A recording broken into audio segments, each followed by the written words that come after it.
Hello and welcome to the Minimum Competence episode for Thursday, April 30th, 2026. I'm your host for today, Andrew Lakey, an assistant teaching professor of law at Drexel Klein School of Law.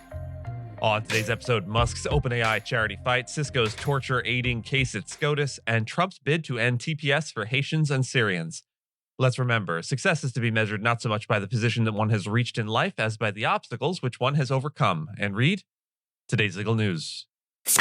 On this day in legal history, April 30th, 1789, George Washington took the oath of office as the first president of the United States, turning the Constitution's newly created executive branch from theory into practice. The oath was administered by Robert R. Livingston, Chancellor of New York, on the balcony of Federal Hall in New York City. This was not just a ceremonial moment, it was the first legal transfer of executive authority under the Constitution. Article 2 requires the president to swear or affirm that he will faithfully execute the office and preserve, protect, and defend the Constitution. Washington's oath therefore marked the moment when the presidency became an operating constitutional office. The setting also mattered because New York City was then serving as the nation's temporary capital.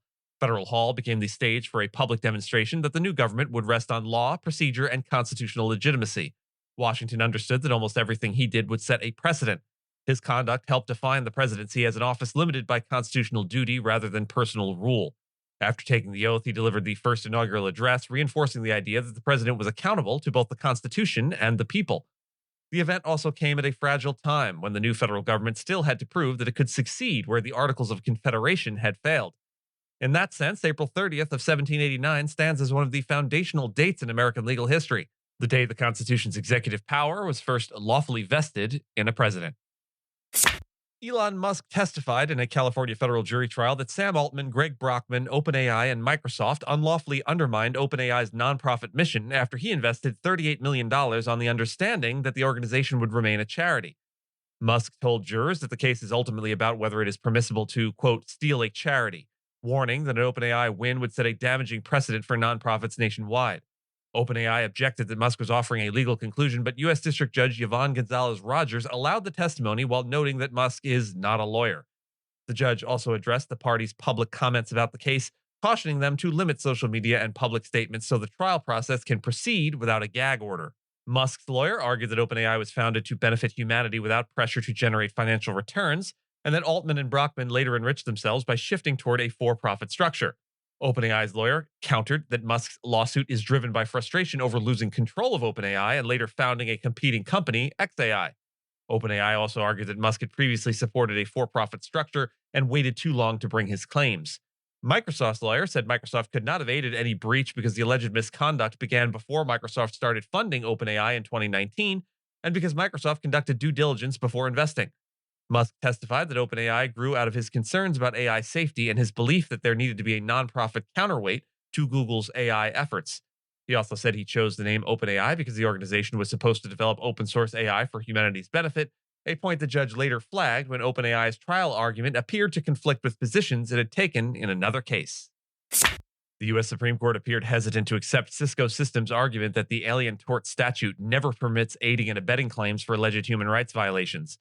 The case involves claims by Falun Gong practitioners who say Cisco helped China build surveillance technology used to identify, detain, torture, and ultimately kill members of the religious movement. Cisco denies wrongdoing and argues that it sold ordinary technology products to China, not a custom system designed to facilitate abuses. Several justices seemed uncomfortable with Cisco's broad position that aiding and abetting liability is categorically unavailable under the ATS unless Congress expressly authorizes it. At the same time, the court also appeared unwilling to accept the plaintiff's broad view that aiding and abetting claims should always be allowed.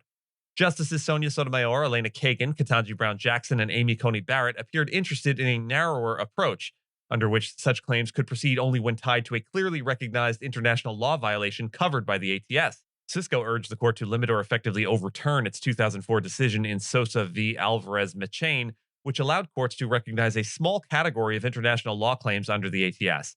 The federal government supported Cisco's position, arguing that courts should not infer new ATS or Torture Victim Protection Act claims without congressional authorization. Chief Justice John Roberts and Justice Neil Gorsuch appeared reluctant to disturb Sosa, while Justice Brett Kavanaugh suggested the court may need to clarify the law because uncertainty could leave Congress with the mistaken impression that courts are already handling these human rights cases. The plaintiffs argued that helping foreign governments commit torture or extrajudicial killing has long violated international law and should be actionable when U.S. companies allegedly assist from within the United States. The Supreme Court is hearing arguments over Trump administration's effort to end temporary protected status for hundreds of thousands of Haitian and Syrian immigrants. TPS allows people from countries affected by war, natural disasters, or other dangerous conditions to live and work legally in the United States while return remains unsafe.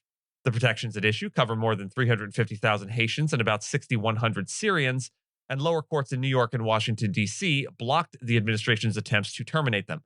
The administration argues that TPS is meant to be temporary, that it followed the required procedures, and that courts generally should not second-guess executive branch decisions involving immigration, national security, and foreign policy.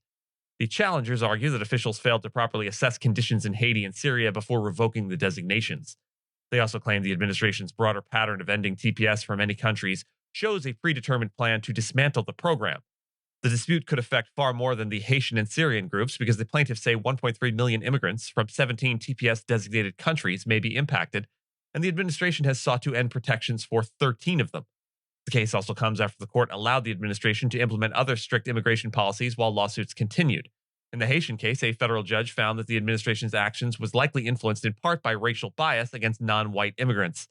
Trump has long opposed TPS and previously promised to revoke protections for Haitians after making false claims about Haitian immigrants in Ohio. And with that, and as always, I thank you so much for listening to Minimum Competence, your daily news podcast for lawyers. If you're looking for more than Minimum Competence, links to further reading and all the topics touched on today are in the show notes. And reviews go a long way towards helping new listeners to find our show. If you have a moment and leave a rating or review on your podcast player, we'd sure appreciate it. And if you know someone that might be interested in a story we cover, consider sending them the episode. But remember, nothing here should be construed as legal advice because it is certainly never that. Minimum Competence is available at minimumcomp.com and wherever you get your finely crafted podcasts. If you haven't checked out the website in a while, give it a look. There are complete transcripts and resources for each episode and its corresponding segments, as well as an opportunity to receive new episodes, an email, newsletter, form. We'll see you back here tomorrow. And until then, remember, if you want to lift yourself up, lift someone else up.